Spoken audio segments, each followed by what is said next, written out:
하나님의 말씀 함께 보시도록 합니다. 하나님의 말씀은 야고보서 5장 4절에서 6절 말씀 함께 보시도록 합니다.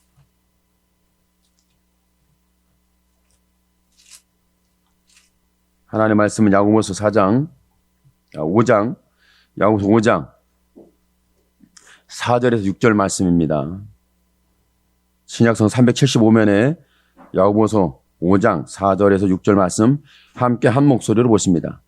보라, 너희 밭에 추수한 품꾼에게 주지 아니한 사기 소리 지르며 추수한 자의 우는 소리가 만군의 주의 귀에 들렸느니라. 너희가 땅에서 사치하고 연락하여 도살의 날에 너희 마음을 살찌게 하였도다. 너희가 옳은 자를 정죄하였도다. 또 죽였도다. 그는 너희에게 대항하지 아니하였느니라. 아멘. 우리 신앙생활 속에서 보면 마음이 가난해지는, 심령이 가난해져야 되니까 우리의 삶이 가난한 미덕을 가지고 살아야 된다. 예수 믿는 사람들이 가난하게 사는 게 미덕이다. 부하게 사는 것이 축복이다. 어디에 기준을 둬야 하겠습니까?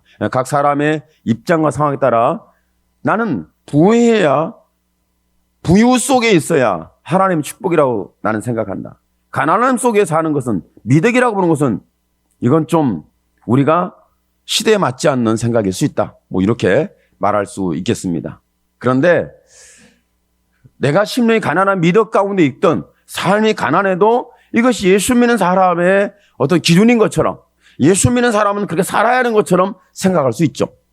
그런데 더 중요한 부분은, 그러면 나는 지금 현재 먹고 마시고 입는 것에 삶에서 뭔가 부족하다, 가난하다, 다른 사람이 봐도 사는 것의 기준을, 어떤 기준을 가지고 살아야 할지 모르겠지만 부가 어느 기준인지 모르겠는데 하여간 부자가 돼야 되겠다. 엄청난 부자를 보면 나는 그 사람보다 너무 가난하잖아. 그 사람 수준에는 도달하지 못해도 그 사람의 가진 재산의 50% 정도만 가져도 나는 되겠다. 이런 것도 어느 기준이 어느 정도 모르겠지만 내가 50%의 생각에 대해서 내가 기준한 50%만 가지고 이게 부자의 생각이냐, 부자의 마음이냐, 그건 좀 잘못된 거냐, 이렇게 생각할 수 있지 않습니까? 그러면 가난한 사람이 다 예수 믿는데 믿음이 좋은 사람들이냐? 성경에 보니까 이스라엘 백성이 광야길을 가는데 먹을 것이 없어가지고 고기를 못 먹어가지고 원망하고 투덜투덜거리고, 똑같은 음식을 계속 먹는다고 투덜투덜하고, 왜 반찬이 맨날 똑같냐? 반찬 좀 바꿔라. 아니 왜 우리가 풀만 먹고 살 수 있냐? 고기도 먹자. 어떤 사람은 고기를 줘도 안 먹어요. 지병이 있어가지고. 나는 채식주의입니다. 채식을 먹어야 건강합니다. 먹을 수 있지만 나는 이걸 절제해야 됩니다. 사람의 상황과 입장과 이런 모든 부분에 따라 달라질 수 있죠. 그러면 예수 믿는 사람이 가난하게 사느냐 부하게 사느냐, 그 기준도 참 어려운 영역이죠. 그런데 오늘 말씀 속에 보면 뭘 가지고 말씀하냐면, 이 말씀 속에 보면은 마지막 때라는 부분이 나와요. 마지막 때가 되는데 그 마지막 때, 그러니까 말세에 마지막 때, 추수하는 시기가 그런 때 아니겠어요? 신앙적으로 추수하는 시기는 마지막 말세다, 세상이 끝날 시점이다, 심판을 받는다, 이런 기준을 가지고 우리가 접근할 수 있겠죠. 이런 기준을 가지고 말을 했을 때에 과연 우리가 먹고 마시는 것을 쌓는 거, 부를 창출하는 거, 이게 무슨 의미가 있겠는가? 내일이 종말인데 오늘 우리가 뭘 쌓아놓는 걸 무슨 의미가 있겠는가? 그러면 저와 여러분은 종말이 언젠지 알 수 있느냐? 잘 몰라요. 종말이라는 것은 개인이 오늘 살다가 죽는다, 인생이 끝났다, 그럼 종말이죠. 그러니까 세상의 역사적인 종말, 개인의 삶의 인생의 종말, 이렇게 종말에 대해서 기준을 정할 수 있겠지만, 하여튼 어떤 상황인 간에 오늘 말씀 보면 보라 너희 밭에 추수한 품꾼에게 주지 아니한 삭이 소리 지르며 추수한 자의 우는 소리가 만군의 주의 귀에 들렸는지라. 하나님께서 추수하는 밭에 품꾼들이 있는데 그 품꾼들이 삭을 제대로 받지 못해서, 그러니까 오늘날로 하면 월급을 제대로 받지 못한 거예요. 일한 것에 대한 보상을 제대로 받지 못한 거예요. 경영자가 됐던 어떤 상황이 됐던 간에 일한 것에, 노동한 것에 대해서 보상을 줘야 하잖아요. 적정하게 주지 않은 거예요. 이 세상은 이런 부분들이 많이 있습니다. 부자들은 천문학적 돈을 쌓아가고 가난자는 벌어도 모자라고. 일반적인은 그래요. 벌어도 모자라고 부족하고 허덕이고 헤매이고 더 필요하고. 가난한 그런 거 아니겠습니까? 부자들은 그런 생각은 없어요. 쌓아놓을 것이 어디다 쌓아놓을까? 어디에 대해 이걸 도둑이 들지 않도록, 빼앗기지 않도록, 잃어버리지 않도록 어떻게 지킬 것인가? 이런 고민을 하겠죠. 여러분은 내가 가지고 늘 지킬 것인가? 어디에 쌓아놓을 것인가? 더 많이 쌓을 것인가? 이런 고민하고 사십니까? 아니면 내가 지금 인생에서 부족해서 뭔가 더 있어야 되겠고, 받았는데 밑바닥이고, 받았는데 없고, 좀 쌓아놓을 수 있는 여건이 전혀 없는, 기초 없는 우리의 경제활동. 기초가 돼야 쌓아질 거 아니겠어요? 이게 안 되는 거예요. 그럼 이것이 하나님에 의한 잘못된 것이냐, 사람에 의한 잘못된 것이냐, 나에 의한 잘못된 것이냐, 내가 사치하고 내가 방종하고 그래서 그러는가, 아니면 세상이 그렇게 불의하게 돌아가서 그러는가, 아니면 하나님께서 인간 사는 시스템을 그렇게 망가쳐 놨는가, 죄가 그랬는가, 뭐가 그랬을까, 여러 가지 고민이 생기고 중심을 잡기는 어려울 수 있는데, 그런데 한 가지 중요한 것은 품꾼들이 소리를 질렀다, 기도했다는 거죠. 아픔을 가지고 슬픔 속에서 정말 자기 인생에 더 살아내야 되는지, 살아야 할 힘이 있는지, 살아가야 하는지, 이제 인생이 여기서 끝나야 되는지, 이런 시점에서 자꾸 자기 인생을 저울질하는 그런 마음의 정울추가 왔다 갔다 하는 그런 삶에 노출되어 있는 사람들이 없을 수가 없어요. 부한 사람은 소수지만 가난한 사람은 다수거든요. 이것을 말하기 위해서 하나님께서 말씀하셨을까? 하나님께서 말씀하실 때는 우리의 일반적 삶을 위해서 말하기 위해서 기록된 말씀은 아니고, 일반 삶도 있지만 저와 여러분의 신앙에 대하여, 우리의 믿음에 대하여, 우리의 중심에 대하여 말씀하고 있다고 보여지는 거죠. 그런데 5절에 보면 이렇게 말씀합니다. 너희가 땅에서 사치하고 연락하여 도살의 날에 너희 마음을 살찌게 하였도다. 내 몸이 살찌는 것도 다이어트 해야 되는데 마음이 살찌는 것도 다이어트를 해야 됩니다. 사람이 몸 살찌는 다이어트는 엄청나게 시간 투자하고 돈 투자하고 노력과 의지를 결단을 해가지고 음식도 안 먹고 절제하면서 엄청나게 잘합니다. 그런데 자기 마음의 절제는 별로 사람들이 관심이 없는 것 같아요. 자기 몸과 외적인 보여지는 거, 여기에는 굉장히 관심이 많습니다. 그러나 내 마음, 심리적인 중심, 내 삶의 가치 기준, 이런 것에 대해서는 별로 관심이 없어요. 일반적으로 봐도 살과의 전쟁 속에 있다는 것은요, 굉장히 저와 여러분 생각했을 때 사회가 불의하다, 이렇게 봐도 과언이 아닐 정도죠. 세상에 저와 여러분은 언제부터 우리가 다이어트하고 살을 빼야 되고 먹는 걸 절제하고 채식을 하고 육식을 하면 안 되고 이런 생각을 언제부터 했겠어요? 이런 생각을 한 데가 별로 그렇게 많이 되지 않았어요.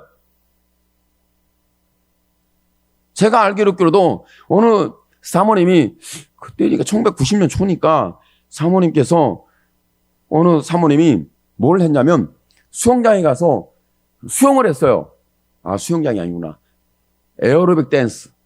살을 빼고 건강해서 에어로빅 댄스를 했어요. 사모님이. 그 이제 성도들한테 발각이 된 거예요. 발견이 된 거, 알려진 거예요. 그래서 목사님이 교회에서 쫓겨났어요. 사모님 조심하십시오. 쫓겨날 가능성이 높습니다. 자칫 잘못하면 쫓겨납니다. 저는 쫓겨나지 마세요. 사모님만 쫓아내시고. 그러니까 세상에는 이렇게 제가 왜 이 말씀하냐면 그때는 사모님들이 뭐 운동한다, 에어로빅을 통해서 자기 건강을 유지한다, 뭐 이런 것에 대해서는 사치로 생각한 거예요. 사치로. 지금은 건강을 유지하기 위해서 운동을 하고 뭔가 그런 어떤 운동 상황을 자기의 최적화, 자기에 맞는 운동을 찾아서 하는 거죠. 다 사람에게 맞는 건 아니잖아요. 어떤 사람은 헬스도 할 수 있고, 아니면 수영을 할 수도 있고, 아니면 걷기 운동을 할 수도 있고, 아니면 등산을 할 수도 있고, 아니면 뭐 요즘 필라테스, 뭐 에어로빅 댄스, 뭐 이런 걸 통해서 할 수는 있겠죠. 뭐 살 빼고 건강히 살기 위한 거니까 자기가 하고 싶고 자기에게 맞는 운동을 찾아서 할 수 있는 거죠. 지금은 그런 생각을 하지만 예전에는 그건 굉장히 불경건한 거예요. 큰일 나는 거였어요. 도덕과 윤리 기준에 분명히 잘못됐다는 기준이 있었던 거죠. 지금 저와 여러분은 이건 육적인, 윤리 도덕적인 부분이고 종교 윤리적인 부분일 수 있는데 저와 여러분이 지금 상황에서는 우리의 마음이라는 부분을 살찌워졌다. 5절의 말씀에 너희가 땅에서 사치하고 연락하여 도살의 날이라는 이 말은 마지막 때다, 말세다, 이제 끝났다, 심판의 날이다, 뭐 이런 이제 타닥기가 돌아갔다, 뭐 이런 거죠. 그런데 그 도살의 날 마지막 말세에 땅에서 사치하고 연락하여 너희 마음이 살찌하였는데 6절에 보니까 너희가 이것을 통해서 일어나는 반응과 결과들이 뭐냐면 너희가 옳은 자를 정죄하였도다, 또 죽였도다. 옳은 자를 정죄하고 죽였다, 이렇게 말씀하고 있는 거죠. 옳은 자를 정죄하고 죽였다, 이렇게 말씀하고 있단 말이에요. 그러면 저와 여러분 사람을 공격하고 사람에게 갑질을 행하고 사람에게 정죄를 하면서 사람을 판단을 하고 공격을 하고 죽음에 내몰는 역사가 일어났을 때 이건 어디서 출발하면 사람의 마음이에요. 여러분, 사람의 마음이 굉장히 중요합니다. 저는 여러분에게 말씀하는데 여러분은 만에 하나 이런 상황인데 저와 여러분은 뭐에 노출되면 안 되냐면 여러분 대중심리 선동에 노출되면 안 됩니다. 절대 세상의 어떤 대중심리를 이렇게 선동하는 거기에 노출되면 안 돼요. 예수 믿는 사람들은 선동에 넘어가면 안 됩니다. 세상 사회는 이 선동을 아주 잘하는 사람들이 있는데 감성을 장하면서 선동을 엄청 잘하는 사람인데 이 정치하는 사람들이죠. 정치하는 정치꾼들. 옛날에는 저와 여러분 마음에 감성에 호소했을 때 정치꾼들이 하는 것이 아니라 그때는 선비들이 했었어요. 학자들이 그랬어요. 선비고 학자들이 그랬어요. 요즘 선비와 학자는 이 땅에 존재하지 않는 것 같아요. 그런 부분에 대해서 전혀 말하는 존재가 없는 것 같으니까 선비가 어디 있어요? 학자가 어디 있습니까? 학자도 정치꾼이고 선비도 정치꾼이고 누구든지 다 이런 상황에 노출되어 있는 거죠. 그런데 제가 이 말씀 드리는 것은 저와 여러분이 마지막 때가 됐을 때 이건 하나의 예를 들어서 말할 수 있지만 마지막 때가 된 거예요. 마지막 때가 된 것을 성경에서 이제 찾아본다면 소돔과 고모라 이야기는 다 알고 있습니다. 소돔과 고모라가 하늘 유황불이 내려서 소돔과 고모라를 다 태웠다고 말씀하고 있는 거 알죠? 그 불을 피해 도망가는 롯의 사건을 우리는 다 압니다. 롯이 그랬고 롯의 그 처가 뒤를 돌아보는 순간에 소금기둥이 되었다. 뭐 이런 부분을 어떻게 해설하고 우리가 해석하고 이해하고 받아들여야 할지는 모르겠지만 이런 상황이 있었다는 얘기죠. 그러니까 저와 여러분의 신앙 속에서는 마지막 때라는 것을 우리는 그럼 마지막 때 언제야? 지금 언제 온대? 지금 시이 마지막 때야? 이런 것은 조금 우리가 이해할 수 있는 지금이 그렇구나 이렇게 볼 수는 없잖아요. 그런데 소돔과 고모라라는 역사적 종말이 있었기 때문에 본다면 그 사람들이 한 행위를 보면 롯의 집에 와서 그들이 하는 행위를 보면 사람이 살이 쪘구나. 이건 먹고 마시는 문제가 아니에요. 이건 심리적인 죄악의 문제입니다. 정신적 죄악의 문제입니다. 마음의 죄악의 문제라는 거죠.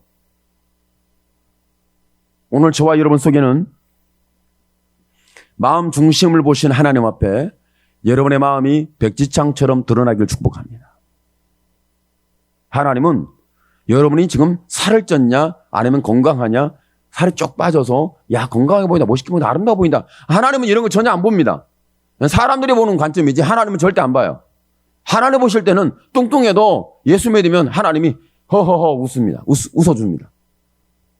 빼빼한 사람 보면은 바람에 불면 태풍이 와다 지나가긴 했는데 태풍에 날아갈 것 같다. 그럼 어떡하지? 하나님 또 마음이 절절하셔요. 하나님께서 저와 여러분이 지금 내가 어떤 상황이 있느냐에 따라서 마음이라는 거예요. 그러니까 소돔과 고모라가 하늘의 유황불에 멸망을 당할 때에 그때 욥의 심령을 의로운 롯이라고 말했는데 의로운 롯이다. 그래 의로운 롯이라고 말했을 때 롯의 마음은 어땠을까? 그때 롯의 마음을 표현하는 부분이 그렇게 많이 나오진 않는데 그때 하나님 앞에 표현하는 것 중에서 하나님이 나타나시고 하나님이 그걸 자기의 존재에서 피하면서 일하는 것이 아니라 그 죄악이 역사하고 그리고 문을 두드리면서 그 밤에 너희 집에 들어온 사람을 내놔라 뭐 이렇게 할 정도로의 그런 세상과 충돌했을 때입니다. 그러니까 저와 여러분의 신앙에는 신앙생활이라는 것이 지금은 괜찮아요. 아무런 현상이 없어요. 사람 예수 믿는지 하나님 만났는지 처음 가는지 몰라요. 지금은 잘 몰라요. 그런데 언제 확실히 딱 드러나냐면 세상과 충돌했을 때입니다. 문제와 충돌했을 때입니다. 죄악과 충돌했을 때입니다. 상황과 충돌했을 때입니다. 그때 사람의 그 신앙, 중심, 마음 이런 것이 확 드러나죠. 저도 사람이기 때문에 어떤 상황이 좀 힘든 상황이 오면 스트레스를 받아요. 사람은 다 그런 거 아니겠어요? 그러니까 그 밤에 소돔과 고모라 사람들이 롯의 집을 들어와서 문을 두드리고 문을 이제 부수려는 상황이 되어진 거죠. 강제적으로 문을 여는 상황.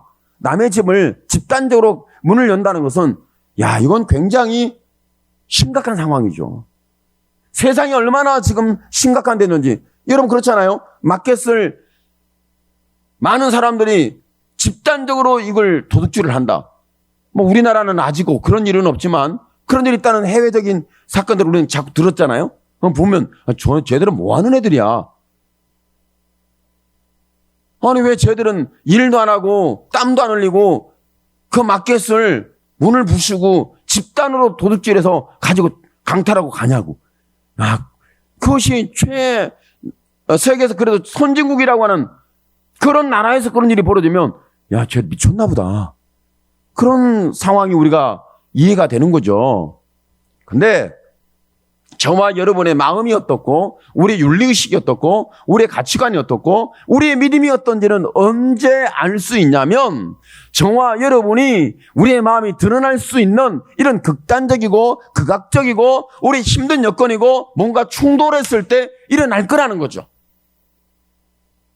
그때 롯이 이렇게 말합니다. 우리 집에 들어온 사람은 해하지 말라. 내 두 딸이 있으니 두 딸을 내어줄 테니까 이 들어온 사람에 대하여 전혀 손대지 마라. 이렇게 말했다는 걸 보면 그 말을 들었을 때 인간적으로 보면 아니 이 아버지 맞나? 두 딸을 내주고 자기 들어온 손님들을 지켜주겠다. 이 아버지가 좀 이상한 아버지다. 이렇게 생각할 수 있잖아요. 이건 문자적으로 보고 우리의 사람의 의식으로 볼 때는 분명히 문제가 있습니다. 그런데 거기에는 롯의 믿음이 있고 롯의 마음이 있어요. 하나님의 복음이 지켜야 되고 지켜져야 되고 내가 먹고 마시는 문제가 아니라 윤리 도덕적 문제가 아니라 이보다 더 깊게 지켜져야 할 부분이 뭔지를 알았던 거죠. 오늘 저와 여러분 윤리 도덕보다도 우리 종교적인 부분보다도 종교의 교리 부분보다도 우리의 심리적인 부분보다 우리 지켜져야 할 부분이 있다는 거죠. 이 지켜야 할 부분이 뭐냐면 이렇게 말합니다. 심령이 가난한 자는 복이 있나니 천국이 저희 것임인데 너희는 내 이웃을 네 몸처럼 사랑해라. 이렇게 말씀하신 하나님의 음성이 들려질까? 여러분 힘든 상황이 위에 있고 내가 지금 긴박한 상황이 있을 때 저와 이런 마음이 지금 분주하고 내가 뭔가 도망가야 되고 시간에 쫓기고 있고 물질에 쫓기고 있을 때에 그때 우리의 마음의 평정을 찾기가 힘들지 않습니까? 우리의 마음의 중심이 견고하지 않지 않습니까? 여러분 그렇지 않아요? 이런 상황이 있을 때. 그때 우리의 마음은 어떨 것인가? 반응이 어떠냐? 분명히 문제가 일어납니다. 그러니까 마지막 때 재물을 쌓았다는 것은 내 위기가 있을 때 분명히 알게 됩니다. 내 현실에 뭔가 문제와 충돌했을 때 일어나게 됩니다. 여러분의 윤리적 의식은 어느 정도입니까? 여러분의 종교 교리적인 우리의 신앙의 수준은 어느 수준입니까? 여러분의 마음을 지킬 만한 능력이 이미 있습니까? 여러분 마음 중심은 어디에 견고한 자리를 했고 뿌리를 내리고 있습니까? 굉장히 중요한 부분입니다. 그런데 대부분의 사람들이 그런다고 그래요. 당신은 암 걸려서 죽을지도 몰라요. 몇 개월 안 남았어요. 심장이 멎을 것 같아요. 당신은 지금 혈관이 막혀서 뭔가 문제가 있어요. 당신 조사해봐야겠어요. 살 날이 얼마 안 남은 것 같을 수도 있어요. 자세히 봐야 알겠지만 그렇습니다. 의사가 이렇게 진단하고 말을 하게 되면 다 사람들이 강할 줄 알고 전혀 거기 영향을 안 받을 줄 아는데 여러분 그때 쇼크가 일어날 수 있습니다. 심장이 멎을까 죽을 것 같아요. 쇼크가 일어나요. 충격을 받아요. 그때가 언제냐? 이것을 마지막이다. 종말이다. 말세다. 끝이다. 이렇게 볼 수가 있죠. 그때 저와 여러분의 마음 중심이 어떠냐가 중요한 거예요. 만약에 저와 여러분이 내 몸이 비대한 살이 찐 것에 대한 관심이 엄청 많고 스트레스는 엄청 받는데 내 마음의 교만과 탐욕으로 이미 도배가 된 것에 대해서는 전혀 관심이 없습니다. 이걸 사람들이 축복이라고 포장해놓고 성공해야 한다고 다 포장을 해놨어요. 남들보다 잘 돼야 된다는 것에 포장을 다 해놔가지고 내가 이거 꿈을 꾸고 있는데 이게 꿈이지. 여러분 꿈이라고 얘기하는데 사실 꿈이 아니에요. 탐욕이지. 어떤 목적. 근데 그 목적이 내가 지금 위기 속에 있고 끝자락에 있고 내가 마지막 때가 됐고 말세가 됐을 때 내 마음이 거기에 동하지 않을 정도로 견고한가. 여러분 욥이 의인이라고 칭함을 받았을 때는 그 사람이 윤리적인 사람이나 도덕적인 사람이나 종교 교리적인 사람은 아니에요.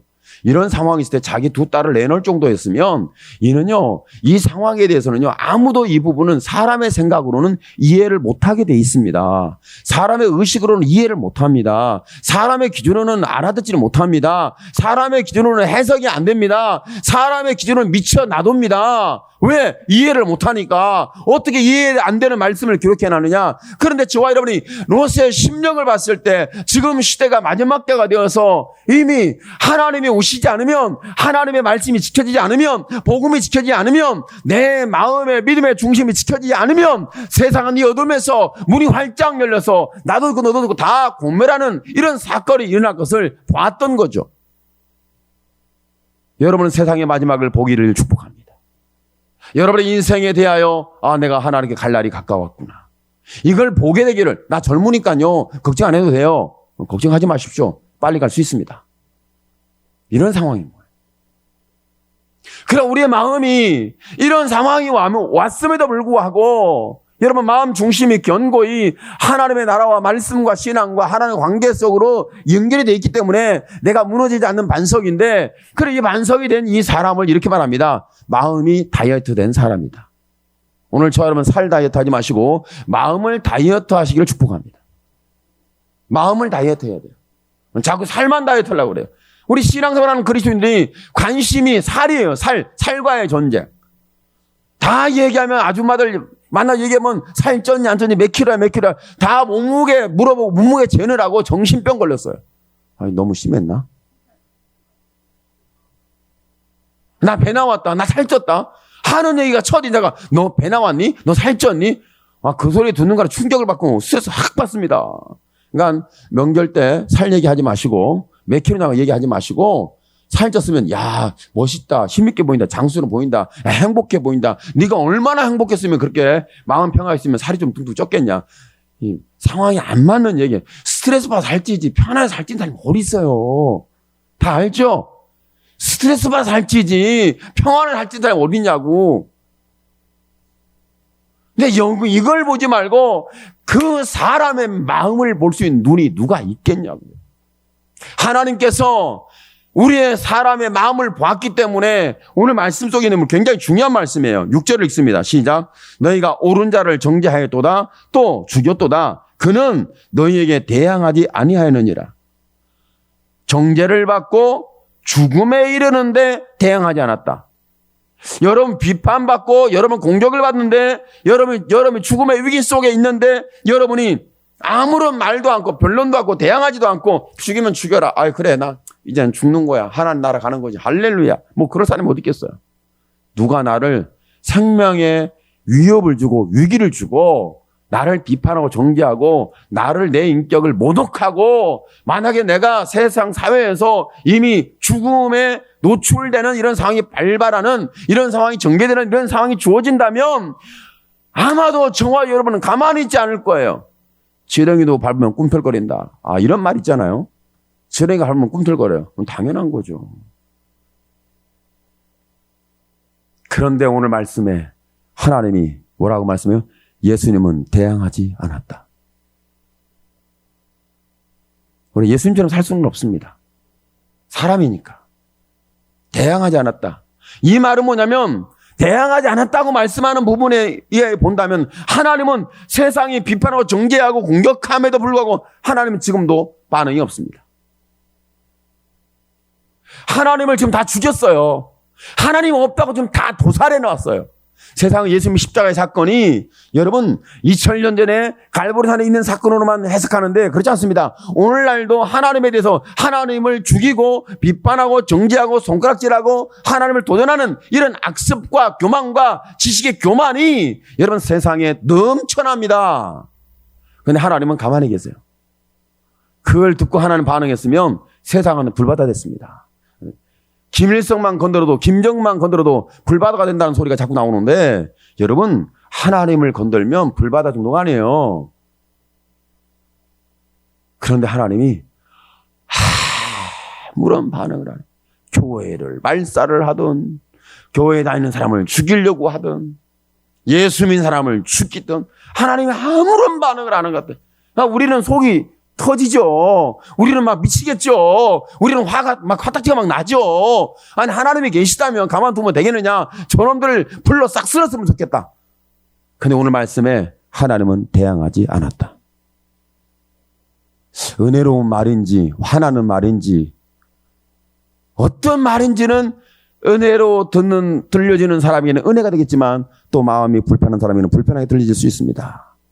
그런데 하나님이 대항하지 않았다는 것은 내가 너희를 외면하지 않는다.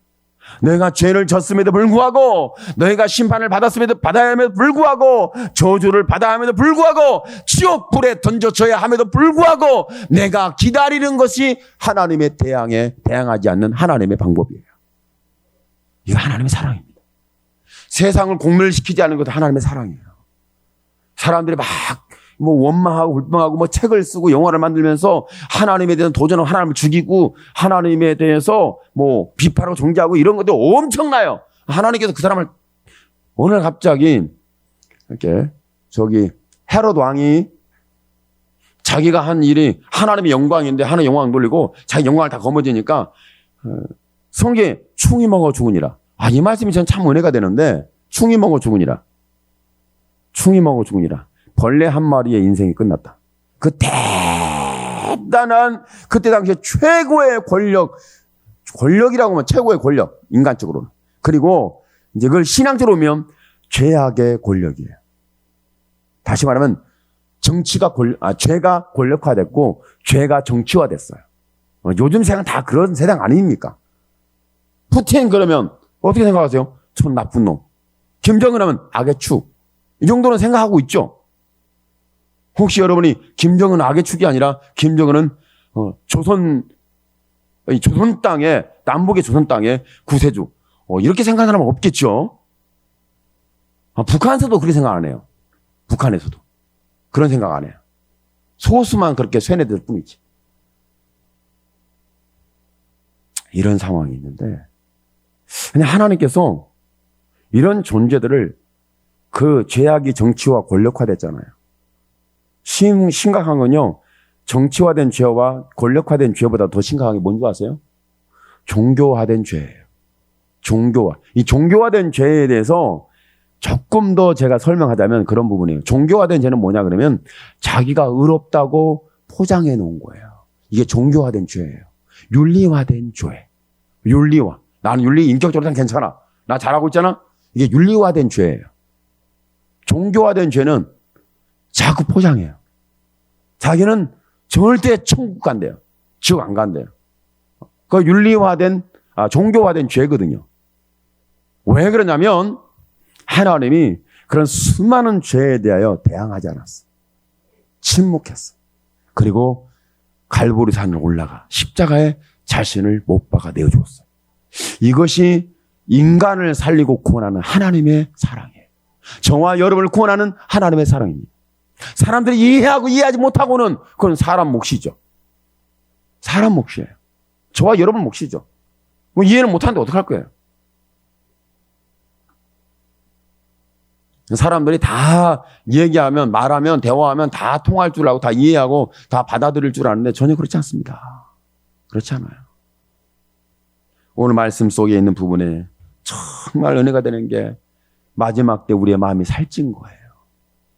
살찐 거하고 다이어트 된 마음이 심령에 가난한 것은 굉장히 큰 차이가 납니다. 여러분의 중심 속에 내 두 딸을 희생해서라도 하나님 편에 있고 말씀을 짓고 약속을 지키고 이 시대를 살리는 하나님의 역사가 있기를 간절히 원하는 심령이 있다면 세상에서는 이해 못하지만 여러분 그 마음속에 세상을 살려야 되는 것이 그런 방법밖에는 없었던 거죠. 다시 말하면 예수님이 십자가에 죽는 것 밖에는 세상에 죄인을 살릴 방법이 없다는 결론이 있었던 것은 하나님의 결론입니다. 인간의 결론이 아니에요. 그래서 하나님은 대항하지 않는 거예요. 인간이 부정적으로 비판하고 정죄하고 하나님을 모독하고, 여러분 마지막 요한계시록은 짐승들이, 용들이요, 여러분 성경에 보면 5짐승이 나옵니다. 황충이 나오고요, 그 다음 무정에서 짐승이 나오고요, 이적 가운데 짐승이 나오고요, 땅에서 짐승이, 바다에서 짐승이 나오고요, 땅에서 짐승이 나와요. 5가지 짐승이 나와요. 짐승이 나오는데 그 사람들, 그 짐승의 공통점, 신성 모독죄. 하나님을 엄청 비난합니다. 비방합니다.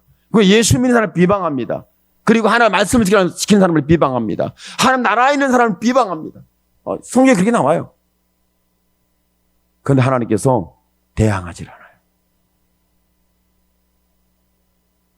그런 수많은 사건이 일어나는데 하나님은 이성 없는 짐승 같은 죄인들에게도 하나님은 대항하지 않습니다. 하나님이 만약에 반응을 했으면 저와 여러분은 예수 믿기 전에 다 죽었어요. 이미. 예수 믿기 전에 다 죽었습니다. 여러분 예수 믿기 전에 죽은 게 아니라 여러분 교회 오기 전에 다 죽었다니까. 정말이에요 이건. 이건 제가요 여러분에게 거짓말하는 게 아니에요. 여러분이 교회 오기 전에 이미 다 죽은 사람들이에요. 하나님이 대항을 했더라면, 대항하지 않았으니까 여러분이 지금도 그래도 어떻게든 교회는 온 거야. 여러분 화내고 고집 부리고 육신적으로는 살 빼는 걸 엄청 절제하는데 마음의 다이어트, 내 심령의 다이어트는 안 해요. 욕심은 욕심이다. 이건 포기해야지. 이거 그런 어떤 자기 심리 다이어트를 할 수 있는 사람은 예수 믿는 사람에는 없다고 저는 확신합니다. 마음을 다이어트하는 사람이 누구겠어요? 예수 믿는 사람이. 왜? 하나님 말씀이 있으니까. 오늘 저와 여러분이 세상을, 여러분을 비방한다고, 여러분을 핍박한다고, 여러분을 도전한다고 대항하지 마십시오. 같이 싸우지 마십시오. 같이 말로 서로 충돌하지 마십시오. 이길 수가 없어요. 그걸로 죄를 이길 수가 없어요. 여러분이 죄를 이길 수 있는 유일한 하나님의 방법이 있습니다. 대항하지 않는 거예요. 그냥 대항하지 마십시오. 듣고 침묵하십시오. 마음에 그냥 화가 나가지고 내가 툭 뛰쳐나가는 이런 인생도 만들지 마세요. 마음이 나고 힘드니까 집을 뛰쳐나가버렸다. 주여, 예수 믿는 사람들은 안 뛰쳐나가게 마음을 지키게 해 주시옵소서. 명절날 뛰쳐나갈 사람 많습니다. 그렇지 않겠어요? 그런데 여러분의 마음을 다이어트 하십시오. 세상에 대해 죄악에 대해 비방에 대해서 비판에 대해서 여러분을 공격하는 것에 대해서 여러분이 대항하지 않는다는 것은 이것이 여러분의 능력이고 여러분이 가지고 있는 지혜고 여러분이 이길 수 있는 하나님의 비밀입니다. 예수님의 십자가는 대항하지 않았습니다. 그런데 그분이 십자가에 죽으셨어요. 그리고는 저와 여러분을 살려내는 하나님의 구원의 역사를 그렇게 이루어 가시더라고요. 만일 하나님께서 심령이 가난한 천국이 안 이루어지셨고 마음의 다이어트가 되지 않았고 대항하지 않으면서 십자가에 못 박히는 피 흘리는 이 사건을 이루지 않았더라면 세상은 종말이야 오기 전에 이미 다 끝났습니다. 저와 여러분은 내가 마지막 종말을 맞이하기 전에 우리 인생이 아마도 일찍 세상을 하직할 가능성이 높아요. 그런데 하나님께서 기다려주시는 마음의 다이어트, 심리 가난해서 저와 여러분을 용서하시고 품어주시는 하나님의 사랑, 대항하지 않고 십자가에 자신을 못 박아야 살려낸다는 하나님의 사랑의 방법이 그랬던 거죠. 오늘 저와 여러분이 다시 여러분의 심령 속에 세상의 어떤 물질적인 영광과 축복과 성공에 대한 부분들이 자리를 잡아서 여러분의 마음속에 못이 박히는 것이 아니라 이 못이 뽑아지고 예수님의 십자가 다시 박혀서 여러분 마음속에 마음이 다이어트가 돼서 세상의 죄악에 대해서 대응하지 말고 대항하지 말고 여러분이 침묵하십시오. 이 시대는 저와 여러분이 서로 대치하고 대항하면 서로 충돌하고 싸우면 여러분 누가 이겼습니까? 짐승이 이깁니다. 누가 이겼습니까? 죄가 이깁니다. 누가 이겼습니까? 먼저 악습을 일으키는 자가 이깁니다. 혈기 만땅찬 충만한 거짓된 사탄의 존재가 이기게 돼 있어요. 예수 믿는 사람 집니다. 여러분이 예수 믿는 사람이 싸워서 이겼습니다. 그럼 그 예수 믿는 사람 아니에요. 그 예수 믿는 사람 아니에요. 내가 싸우네 졌어요. 여러분 진짜 예수 믿는 거예요. 예수 믿는 사람은 싸우면 제가요 목회자인데요. 제가요 성도랑 싸우면 난 100점 100패입니다. 난 다른 데 가서 싸우면 나는 무조건 져요. 이길 수가 없어요. 왜? 제가 부족해서 모자라서 지혜가 없어서 말을 못해서 지는 게 아니에요. 싸워도 이겨도 이긴 게 아니니까 지는 거예요. 그것은 여러분이 나 그렇게 해야지 마음먹어 되는 게 아닙니다. 오늘 하나님의 말씀을 통해서 여러분이 하나님이 대항하지 않고 우리를 십자가로 사랑한 십자가 사랑이 우리의 마음에 세워짐을 통해서 여러분의 마음이 다이어트 되십시오. 그리고 여러분의 삶의 다이어트 되십시오. 거기에 더 하나 여러분 살도 다이어트 하세요. 이것도 하세요. 해서 저와 여러분의 인생에서 정말 저 예수 믿는 사람이 외모만 멋있는 것이 아니라 마음은 기가 막혀. 정말 저 사람 마음은 어떻게 천사야. 외모가 천사가 아니고 마음이 천사. 대항하지 않는 데 지혜가 있고 온유함이 있고 뭔가 힘이 있고 뭔가 담대하고 뭔가 용기가 있고 저 사람 무너뜨릴 수 없는 이런 거 있잖아요. 저 사람 무너뜨리면 무너뜨릴 수 없을 것 같은 그런 뭔가 마음의 중심 속에 있는 하나님의 강력한 사랑의 의지, 그리고 그분의 십자가에 세워진 하나님의 은혜, 여러분의 마음속에 심령이 가난한 자가 됨으로 말미암아 대항하지 않았지만 여러분 마음에 다이어트된 이 속에서 하나님이 여러분의 기도를 들어 응답하심으로 말미암아 내가 지금 추수한 품꾼이 되어서 싹을 받지 못해서 내가 부르짖을 때 하나님이 내 기도를 들으시는 그 역사가 밭이라는 추수식이라는 오늘 말씀 속에 보니까 도살의 날이라고 말씀하는 이 마지막 때, 어려움 때, 위기 때 내가 감당할 수 없을 때 그때 하나님께서 어떻게 나의 하나님으로 나를 지켜내는지 여러분이 매 순간순간 우리의 심리 속에서 우리의 중심 속에서 큰 감동된 사랑으로 견고하게 일어나기를 예수님의 이름으로 축원합니다. 아멘. 기도합니다. 주여 살아계신 하나님 감사합니다. 하나님 영광을 받아 주옵소서. 하나님의 영광이 드러나길 원합니다. 하나님 우리가 외적으로 하나님 영광을 드러낼 수 있습니까? 우리의 말을 잘함으로